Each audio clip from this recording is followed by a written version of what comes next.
नाही, दरवर्षीच खरं इतक्या मोठ्या संख्येने कल्याण शहरातील किंवा कल्याणच्या बाहेरून देखील मला शुभेच्छा देण्याकरता, आशीर्वाद देण्याकरता येत असतात.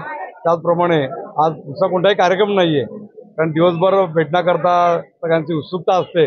आणि काल वाढदिवस दहीहंडीच्या दिवशी आला म्हणून काल मी स्वतः दहीहंडी फोडण्याकरता स्वतः मी फिरत होतो. त्यावेळी काल मला वेळ नव्हता. आज सगळ्यांना वेळ दिली. आज सगळे मोठ्या संख्येने आज या ठिकाणी मला शुभेच्छा आणि आशीर्वाद देण्याकरता आलेले आहेत. एकंदरीत कल्याणमध्ये पाहिलं तर भावी आमदार म्हणून असे मोठे बॅनर झळकत आहेत.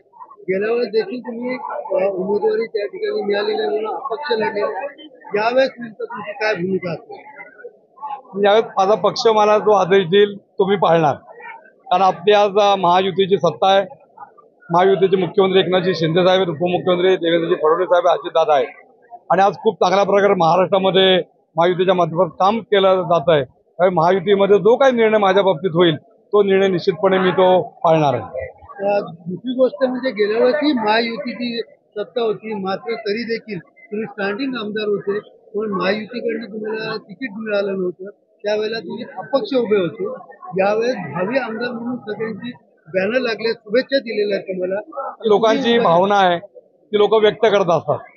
आज मी 5 वर्षावर पडल्यानंतर मी सतत कामात राहिलो. त्यामुळे स्वाभाविक लोकांना वाटतं मी परत एकदा आमदार झालो पाहिजे. आज लोक अनेक ठिकाणी या ठिकाणी येत आहेत, मला अशा प्रकारच्या शुभेच्छा देत आहेत. पण मी त्यांना आवर्जून सांगतोय की पक्षाचा जो निर्णय असेल तो निर्णय मी निश्चितपणे पाळेन. मात्र महायुती दावा करणार का? पक्ष मागेल, पक्ष ठरवेल, पक्ष काय करेल. कारण महायुती आहे, महायुतीमध्ये कुठे बिघाडी नाही झाली पाहिजे.